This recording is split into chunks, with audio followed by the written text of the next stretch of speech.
நண்பர்களே, நான் வந்து இன்றைக்கி வந்து உங்களுக்கு ஒரு கதை சொல்ல போகிறேன். அந்த கதையை கேட்டு நல்லா ஷேர் பண்ணுங்கள், சப்ஸ்கிரைப் பண்ணுங்கள், என்ஜாய் பண்ணுங்கள். வாங்க கதைக்குள்ள போகலாம். ஒரு பெரிய காடு இருந்தது. அந்த பெரிய காட்டில் பெரிய ஏரி இருக்குது. அந்த பெரிய ஏரியில் வந்து ஒரு ஆமை வந்து நீண்ட நாளாக வச்சுருந்தாங்க. நல்லா பெரிய ஆமையாச்சு. அது வச்சுருந்து அதோட நண்பர் வந்து யாருன்னா மான். இவங்க 2 பேரும் எங்கே போனாலும் ஒன்றா போகிறது, சாப்பிட்றது, நல்லா சரி பேசிக்கிட்டே இருப்பாங்க.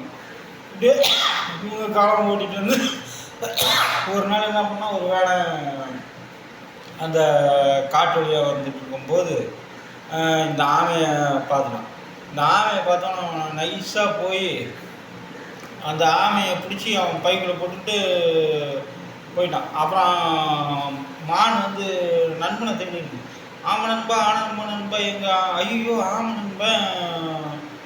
நண்பனை வந்து அதை போகிறான் பாரு, அந்த வேடம் தான் பிடிச்சிக்கிட்டு போகிறான் அப்படின்னு ஒன்று.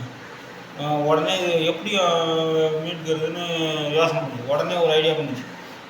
உடனே அந்த ஏரிக்கிட்ட போயிட்டு அப்படியே மான் தள்ளாடி போகிற மாதிரி போயிட்டு அப்படியே தண்ணி குடிக்கிற மாதிரி குடிச்சிடான். குடித்த உடனே ஆக இந்த மான் என்னடா இது வந்து ஈஸியான ஏரியா இருக்கோ, இதெல்லாம் நடக்கவும் இல்லை, ஒன்றும் முடியல. அப்படியே போய் மயக்கம் போட்டு விழுந்த மாதிரி விழுந்து நடிச்சிருச்சு. விழுந்து நடித்த உடனே இந்த வேடனுக்கு வந்து பேராசைச்சு. ஆஹா, நம்ம இந்த பையை வச்சுக்கிட்டு போய் அந்த மானை வந்து நம்மளால் பிடிக்க முடியாது. அதனால் நம்ம இந்த பையை வந்து இங்கே போடுறோம்.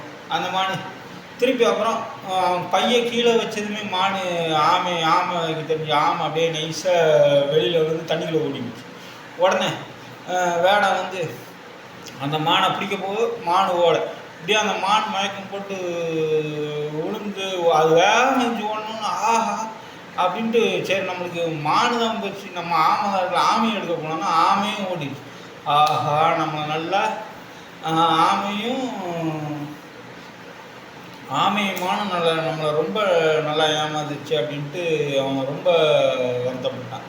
இதுலேருந்து இந்த கதையிலேருந்து என்ன தெரியுது, எப்பயுமே ஒரே இது மேலே தான் நம்ம வந்து குறி வைக்கணும்.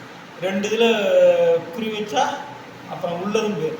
இப்போது அவன் வந்து ஆமை கிடச்சோம்னா அவன் பாட்டுக்கு சரி நம்ம இந்த ஆமையை எடுத்துகிட்டு போகணுன்ட்டு போயிருந்தான்னா அவனுக்கு வந்து ஆமை கிடச்சிடும். ஆனால் அவன் மானையும் சேர்த்து பிடிக்கணுன்ட்டு பையை கீழே போட்டதுனால தப்பிச்சு போச்சு. இதனால் இந்த கதையிலேருந்து உங்களுக்கு என்ன தெரியுதுன்னா, நம்ம குறிக்கோள் வந்து எப்பயுமே ஒரே இதாக இருக்கும். 2 குறிக்கோளாக இருந்தால் எதுவுமே நிறைய. இதுதான் இந்த கதையோட. நன்றி, வணக்கம்.